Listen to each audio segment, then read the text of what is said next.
it is the hub of Black culture. You know, a third of Black people in America follow the Shade Room, right? Statistically. And so, and just in everyone else, you know what I mean? A lot of other races is very diverse, but it's also run by the people. So it's like a for us, by us type of thing. Like the audience runs the platform. Business casual. From Morning Brew, this is Business Casual, where we chat with people you know and some you may not know yet and share stories that might surprise you about the trends in tech shaping business and your life right now. I'm your host, Nora Ali. Now let's get down to business. What does it actually mean to turn your side hustle into an empire? Angie Nwandu started The Shade Room in 2014 with nothing but an Instagram account and a love of celebrity gossip. Today, The Shade Room is a media empire that covers culture, politics, investigative stories, television, and more across a host of platforms. And that Instagram account now has over 26 million followers. We get into the business of it all with Angie, how she bootstrapped The Shade Room, why she decided to take just one indie venture capital investment without even really reading the paperwork, not something she'd recommend, but she trusted her gut on the investor at the time, how she figured out monetizing the business, including her strategy around how much to charge for ads on her platform when she quickly realized she was charging way too little in the beginning. Now she has a robust and thoughtful set of advertiser offerings. And she also shared her ambitious plans for the media brand's future. Angie told us that when she started out, she had nothing to lose, and that allowed her to take some pretty big risks. Now, she says, she has to draw from who she used to be and fight perfection paralysis. But it's all part of making the Shade Room into what she called the hub for Black culture. Angie is a self-made media mogul in an industry that is hard to break into, especially as a woman of color. She was an absolute delight to chat with, and I hope you enjoy this conversation as much as I did. That's next after the break. Today's Business Casual is brought to you by Real Vision. You've got Morning Brew, your favorite daily newsletter, in your inbox, and this podcast in your ears. Now, all you need are videos with a daily debrief on the finance world. That's where Real Vision comes in. It's an on-demand video platform that's the place to better understand what's happening in the economy and to your investments. You'll also get access to Real Vision's library with more than 3,000 videos, including ones like investor psychology. Now's the time to be in the know when it comes to your money. Get started at realvision.com/businesscasual. That's realvision.com/businesscasual. You're kind of a big deal, Angie, so I'm looking forward to this. So I do want to start with a little bit of an icebreaker that we like to ask most of our guests. I want to know if you have a professional pet peeve. So something that we do at work, a commonly accepted courtesy that might sort of annoy you. For me, it's things like reply all or just getting messages that you don't necessarily need yourself, that sort of thing. I would say late night texts. When people text me after 8 p.m. or text me before 7 a.m., that's my pet peeve. Like, you know what I mean? I feel like that's the cutoff time. Like, don't text me at 11 a.m. At least around 27 million people know what the Shade Room is, because that's, at the time of this recording, how many followers there are on Instagram. But for those who aren't familiar with it, how would you describe what the Shade Room is and maybe where it started? So what it was when you first started it to where it is now. So when I first started this Shade Room, it was just supposed to be, it was a salacious gossip site when it first started. I'll be honest with you. At the time, I loved media. I loved media sites. I loved celebrity news. And so I would, I just loved it. I would go to Media Takeout, Gossip. I would go to TMZ. I would go to all of the sites, you know what I mean? Because I just loved to know what was going on. So, I was unemployed at the time when I created the Shade Room, and I was really down to my last option, to be honest with you. I really had no other option at that point. And I remember I would call like my friends, and they were in law school, grad school, being successful after college. And here I was, doing nothing and frankly running out of money. So I remember calling my friends, and I would be the one I was their personal media site. I would call them and be like, did you hear what happened? This is what happened, and they would be so entertained. And finally, one of my best friend, who's still my best friend today, she said, you're so good at this. Why don't you just start a site? Since you're not doing anything, you're at home unemployed. Like, just start a website and see how it goes. And I was like, oh, good idea. And for me, I had nothing to lose, which is really well, I want to get back to that. Hopefully we can get back to this nothing to lose thing, but I had nothing to lose because if I failed, oh well, I was already unemployed. You know what I mean? Like, to me, life was already tanking, so what could I lose?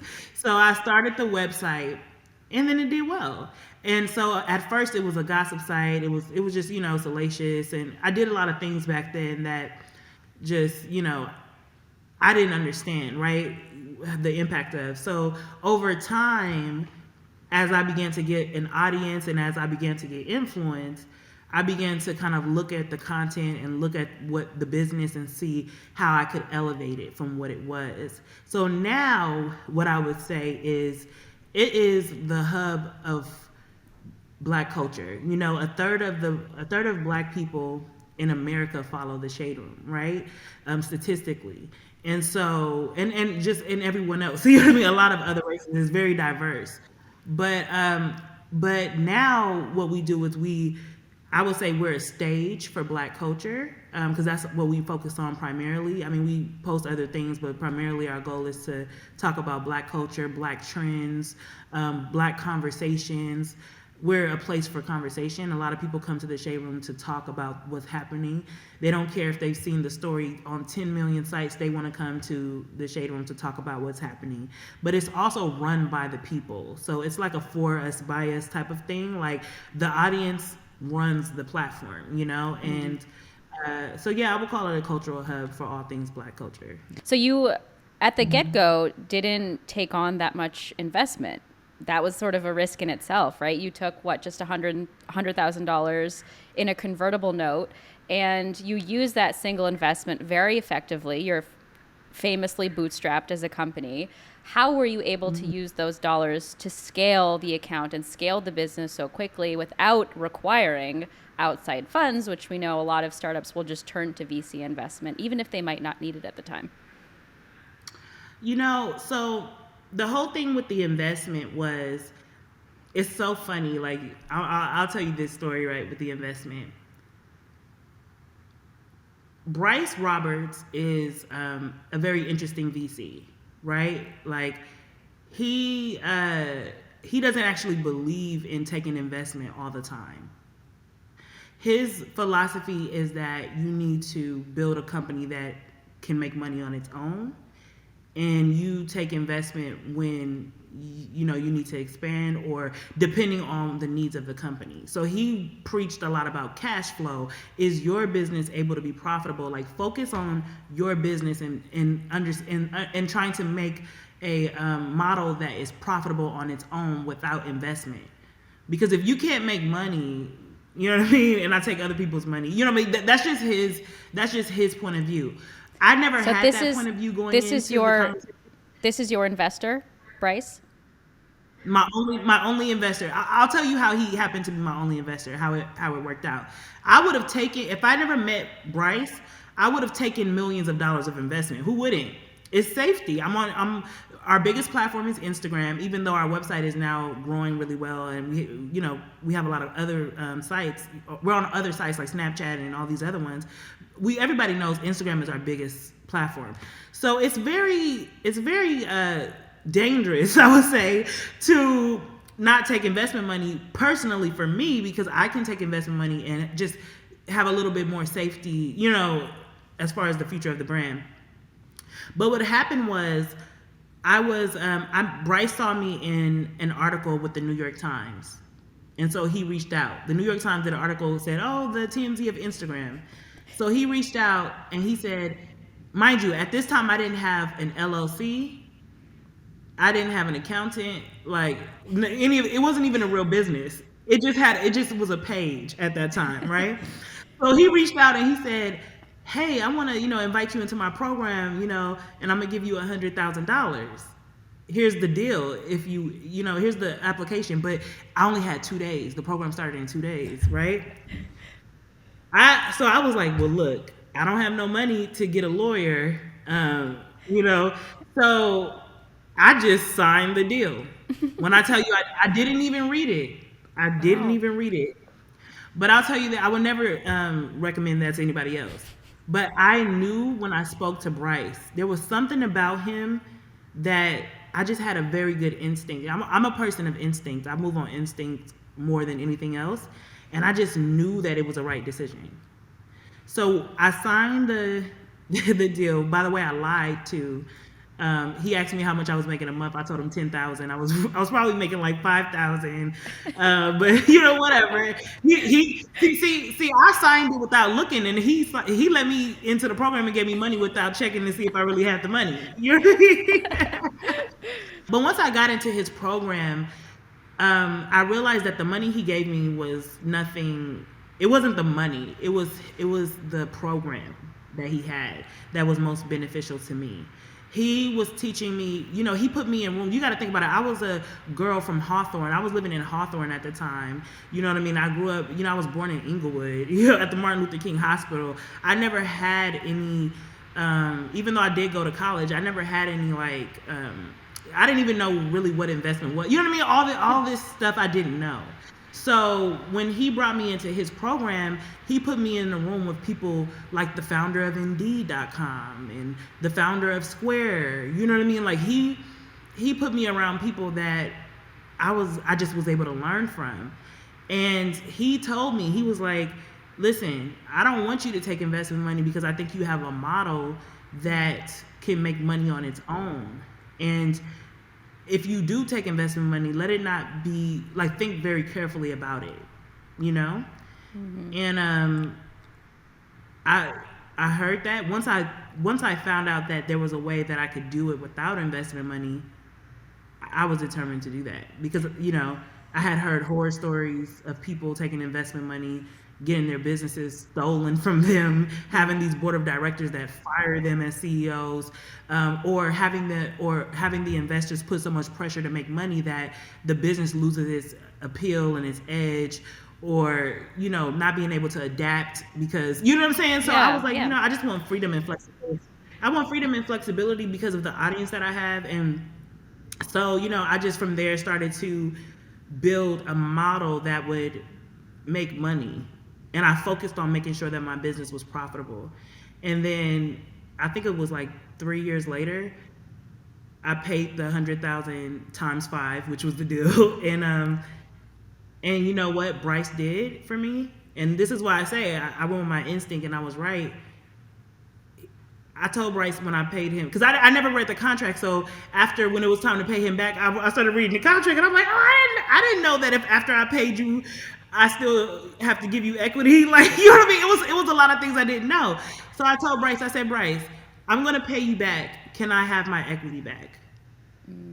We did a deal, and he gave me. Initially he had 7% equity. Now he has 0.7% equity. Okay. And he didn't have to do that. He did it because he believed in me. You built the trust you built that trust where even though something's written on paper, it's okay for you guys to renegotiate, right? Because he saw that you could really legitimately build the business. I do want to go back to one thing you said about trusting your instinct, because I think a lot of startup founders now have to assess, is this a venture capital partner that I can trust, who can help me build long term and not just write a check? What was it about Bryce, and what did your instinct tell you about Bryce that wanted you to sign on with him in the first place? You know what? I can't even say. It was just a feeling. When I spoke to him on the phone, I felt extremely comfortable with him. You know how somebody has a good spirit and you can talk to them and you're like, this person is a good person. I just have great discernment. So when I spoke to him, I was like, he seems like a good person. I had peace. Sometimes when, even now I have people reaching out to me to invest, and it's just like my spirit is like, oh, jumpy. I'm like, oh, you know what I mean? Like I don't feel peace. I get red flags. There was no red flags. He was like, I just like what you're doing, and I want to support a Black female founder. He was just very cool. We had a conversation, and I just knew that he would be a great person. Until this day, me and Bryce are extremely close. I just spoke with him yesterday. When I'm in tears wanting to quit, I call Bryce, it was just discernment. I don't know. It's a talent. It's a skill.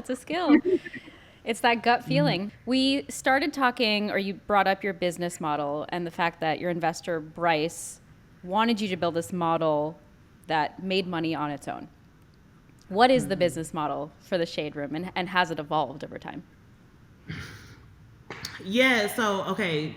So the business model, it's an advertising model, obviously. It's we get a lot of, advertising dollars, but it's not your typical advertising model.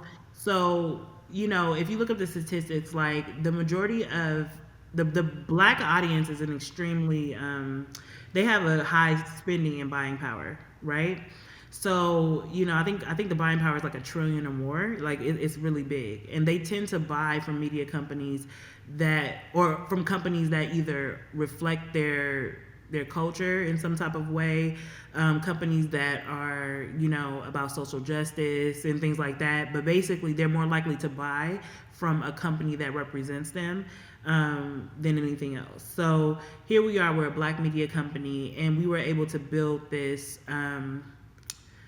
ecosystem of black businesses that support us and we support them. So it's like this cycle, right? So they're black businesses, they want to reach black people. We put them on our site and they get bigger and then they spend more money, so it's like that. So while a lot of companies go to the P&Gs and all of that, which we do now too, we go to the P&Gs. We do something a little different. But then now we've branched out into content. You know what I mean? So we made money from content. We have shows on Snapchat. We've done shows with Facebook. We, have deals in the pipeline for shows and programming. And we kind of that's how we make our money, but also obviously programmatic ads on the website and, different ways like that, but mostly advertising. Yeah. Yeah, I was taking a look at your media kit, which is available on the Shade Room's website, and it's very beautiful, well put together, all the different options for advertisers, which makes sense now. You have a whole team who's thinking about advertising, experts in marketing. But in the early days, and we have this conversation all the time with creators who are trying to get brand partnerships, how do you even decide how much to charge early on and what the right fees are for different brand partners in the early days of the Shade Room? Well, the early days, I didn't know how much to charge. I think I had, again, I think I had like either 500 or a million followers when I started to monetize. I don't remember. I think it was maybe even 500. I didn't know what to charge. I just was about to get evicted, and you know what I mean. I needed some money. I needed some money right away, so I charged $75 per ad. Literally, they got over on me. I charged because I didn't know what people were charging, and I'm like, okay. I was like, they would ask me, how much is the ad? I'm like, $75. And and the people that bought the ad for $75 will never let me forget it. They still come around and they're like, you used to charge me $75 for an ad. But at first I just, made up my own price. But over time, like there were people who would say, wow, that's really cheap. So what I would do is I would make a fake email account and I would go and ask other brands with similar like audiences, like audience number, and I would be like, "Oh, I'm looking to do an ad. How much do you charge?" And when they came back and said thousands, I said, "Oh, so I'm, you know what I mean?" So that was how I was able to kind of figure out what I should charge. I think you just need to get a ghost email account, you know what I mean, and reach out to people and see that are similar to you and see how much they're charging.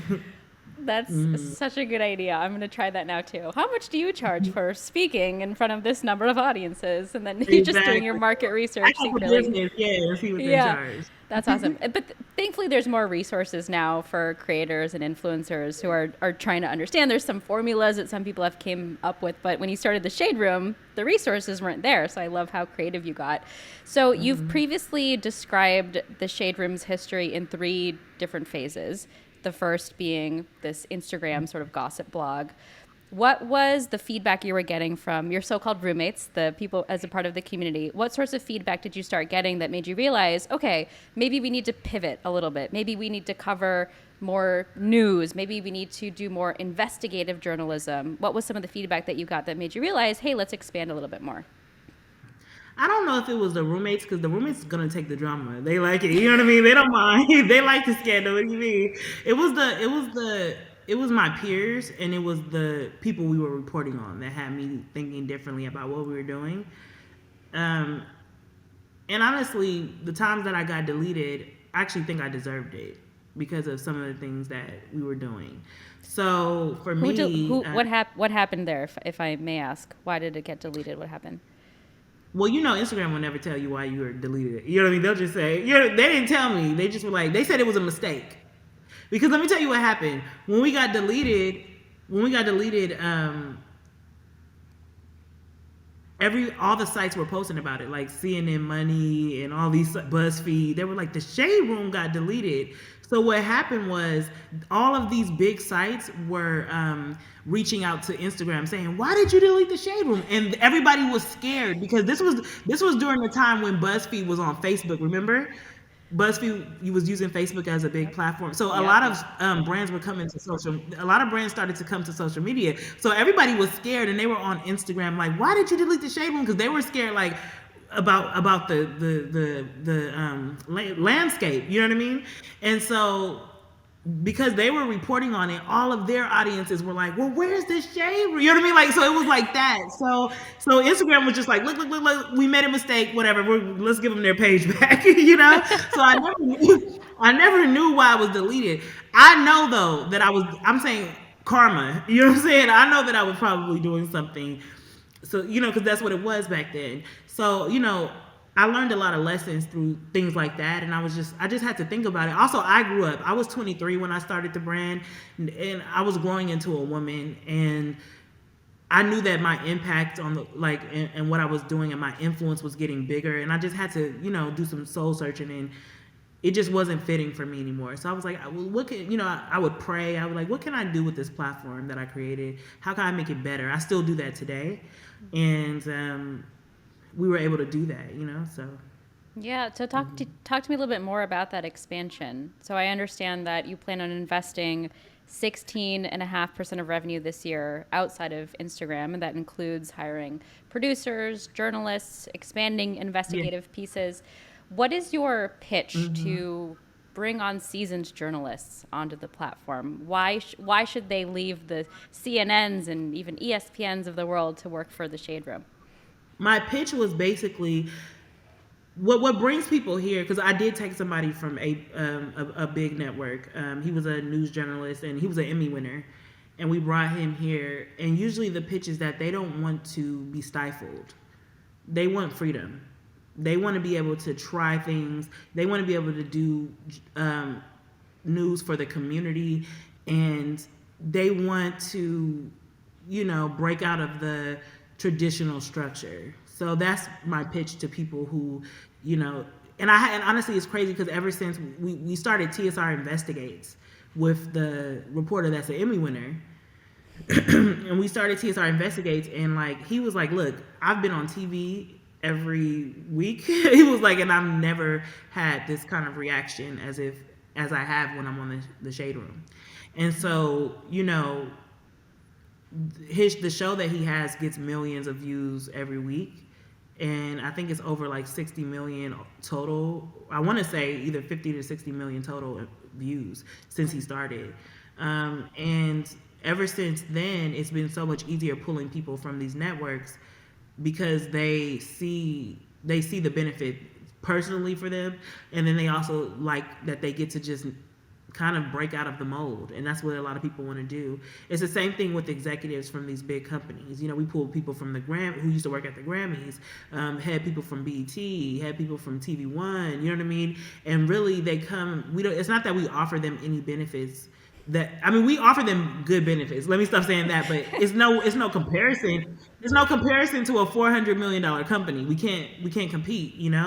But usually they come here because they believe in me, they believe in the mission, and they want to see a Black media company thrive, an independent one, and they just have that passion for that. So that's the pitch. It's like, hey, you want to do something that's never been done before? Let's come over here. You know what I mean? And they do. So it's really about the mission. Okay, Angie, we were talking about some of the draws for journalists and producers to come work at the Shade Room, and one of the things you pointed to is this community. There's a very engaged audience that you have for the Shade Room, and I had a conversation on this podcast recently where I asked this question: can you be a musical artist, a new artist of today without social media? Is it possible to grow organically without having a strong social media presence? And the answer I got was, well, social media is music right now, right? Songs go viral on TikTok. The top whatever lists are usually full of songs that grew on TikTok. So do you think it's possible today to grow a modern day media company without having a strong social presence and social engagement? Or is it sort of a prerequisite at this point? Yeah, it's a prerequisite. I don't think you can build a media company these days without, because a lot of people don't go to www dot anymore. You know what I mean? Like, a lot of people get their news from social media. I know I don't go to www dot anymore. You know what I mean? I don't remember the last time I did that. And if you don't have a presence on social media, how will people know where you are? It's like if you're selling a product but you don't have a website or a storefront. Like, how are people going to know? You know what I mean? So, yeah, I definitely feel like if you're going to be in media, you need to have some type of social media presence, unless you've already been here. Like, TMZ probably doesn't need social media as much because they've already built it. But if you're new coming in, you definitely need to get the word out, for sure. Yeah, and that's the best way to just interact with your community too. You're not going to do that from your website. So you said, Angie, in an interview with The Hustle previously, that there's this importance of focus in your life and honing in on one project to make it the best it can be.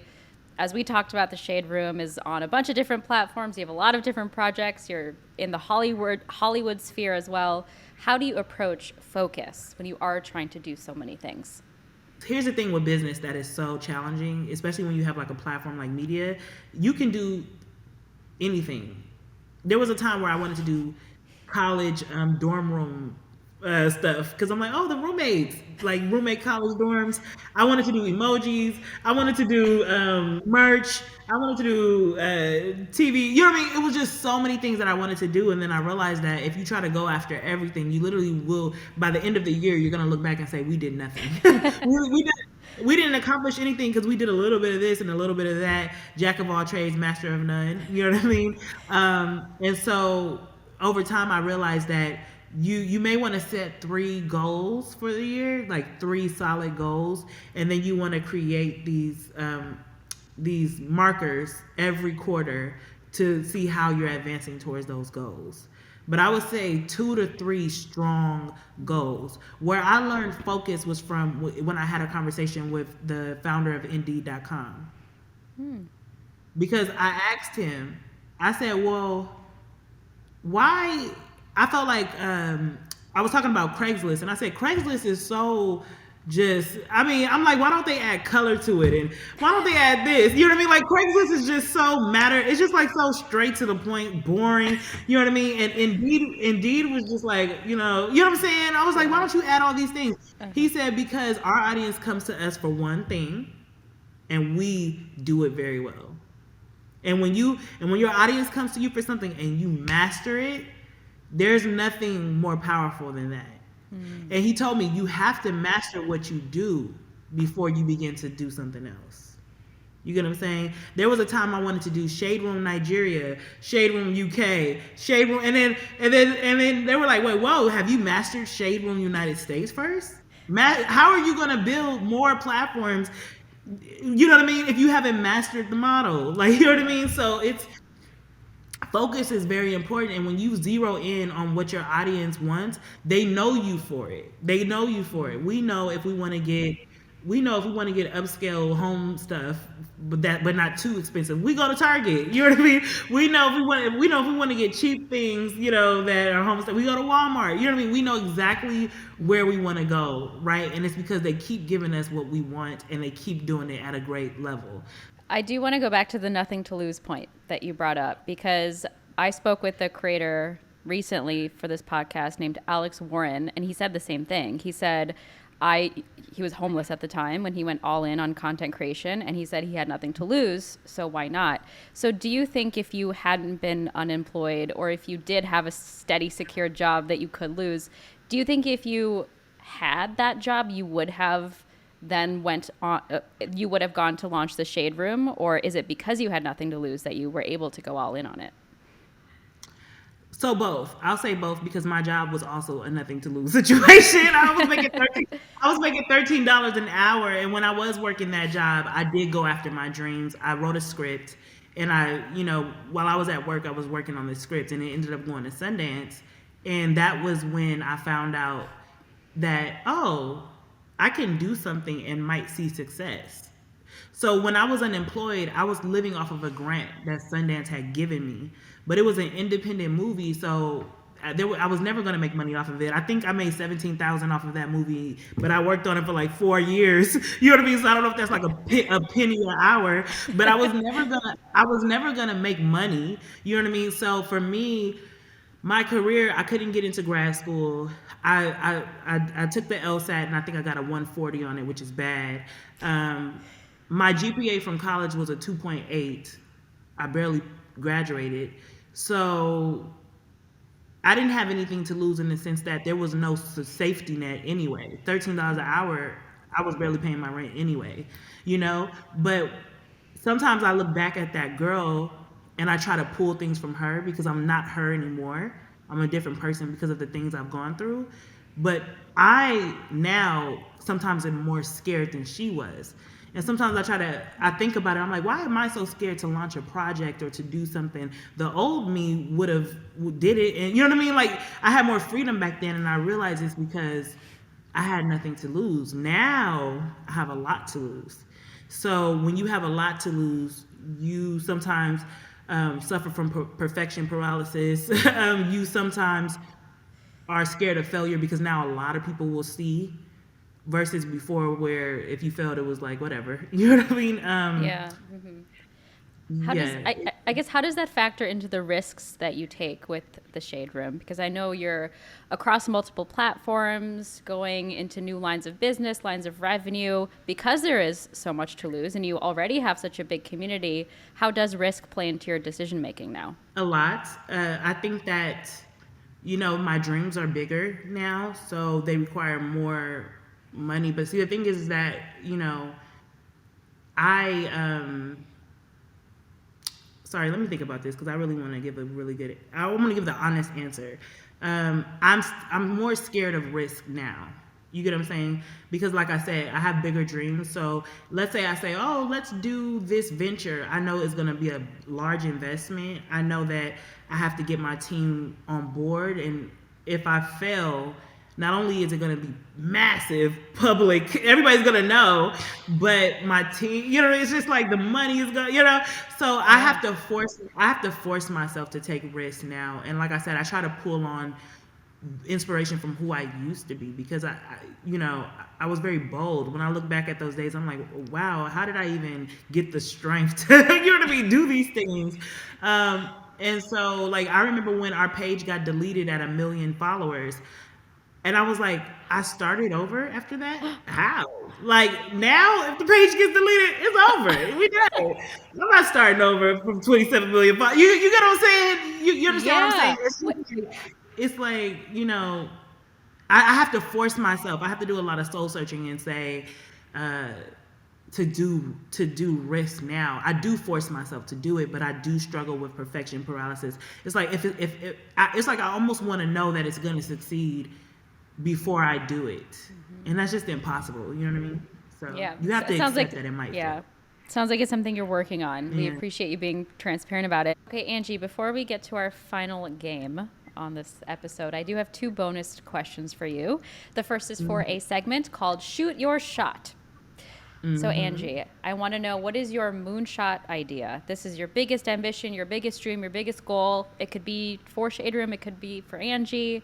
Now is your chance to shoot your shot, so go for it. I want to get into programming. I really love programming and I want to create shows. I want to be a director and a screenwriter, and that's my passion since I was 6 years old.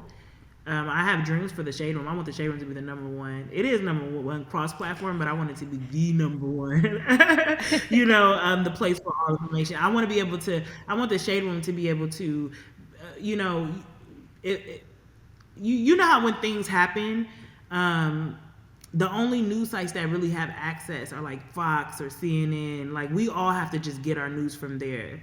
I want to break that barrier so that we can be on the scene for certain important things. I want to be able to have a Black media company be represented in that space to where we also have our own perspective that's not fed to us by this media that it seems like nobody can get in, you know? So I would say that that's my dream for the Shade Room. But for me personally, I want to be a screenwriter and a director for sure. Sounds like you're on track for all those things, Angie. Okay, next bonus question is, what is the best thing you saw this week? It could be a TikTok, an article, an episode of a TV show, movie, just something that made you particularly happy this week. Oh, the best thing I saw this week was on the Shade Room, actually. It was called the Fight Night prank. I don't know if you guys heard that about the Fight Night prank on TikTok. Oh my gosh. Oh, Okay. yes. I do know what you're talking about. Go ahead. Explain it. Where it was where the parents were pranking the kids and telling them, are you gonna? Mommy's getting in a fight, but she has the girl I'm fighting has like a little daughter. Are you gonna fight? You know what I mean, or whatever. Yeah. That was the funniest thing I have seen. I've been scrolling TikTok. Like, I wish I had a child to do it too. It was hilarious. Like, it It's really made me so smile. good. Yeah, as a mom, you like go up to your kid, you're like, put your shoes on. I'm going to fight our neighbor, and she's got a kid. I need you to fight. And it's so funny when the little kid is like, okay, mommy, and they just go run and they're ready to fight in support of their parent. Yeah. I love it. I'm going to try it with my nieces later. Okay, Angie, our final segment is a game, and it's a very simple game of this or that. So I'm going to give you 3 things, and you choose this or that. So the first thing is, when posting Shade Room content, this or that, Snapchat or TikTok? Do you have a preference? Wait, what do you mean? You just pick your preference between one or the other, this or that. So when you post Shade Room content, do you have a preference for a platform? Do you enjoy Snapchat more or TikTok? So Snapchat or TikTok? TikTok. That was an easy one. Okay, next, this or that. Choose between these 2 things. When in the office, dressing casual or stunting? I had to look up what stunting means. It means showing I gotta off. stunt. I gotta stunt. See, I was the type that would go to the office with heels on. My makeup gonna be there. I gotta stunt. I like stunting. Love that. Love that. Okay, final one. When writing an email, this or that, do you like to use complete sentences or stream of consciousness? What kind of an email writer are you? Stream of consciousness. I consider myself a good writer, but I hate grammar. I hate sticking to the grammar things. Like, let me just, it's just too much. It's too much. Stream of consciousness. It probably saves you time at the end of the day. We're about efficiency and focus. Okay, great, Angie. That's it. Thank you so much for joining us on the podcast. We enjoyed your time. Okay, thank you for having me. This is Business Casual, and I'm Nora Ali. You can follow me on Twitter at Nora K. Ali, and I would love to hear from you. If you have ideas for episodes, comments, thoughts on episodes you loved, fun segment ideas, shoot me a DM, and I'll do my best to respond. I'll at least read your DM. You can also reach the BC team by emailing businesscasual@morningbrew.com or call us. That number is 862-295-1135. If you haven't already, be sure to subscribe to Business Casual on Spotify, Apple Podcasts, or wherever you listen. And if you like the show, please leave us a rating and a review. It really, really helps us. Business Casual is produced by Catherine Millsop and Bella Hutchins. Additional production, sound design, and mixing by Daniel Marcus. Holly Van Leeuwen is our fact checker, and Sarah Singer is our VP of Multimedia. Music in this episode from Daniel Marcus and the mysterious Breakmaster Cylinder. Thanks for listening to Business Casual. I'm Nora Ali.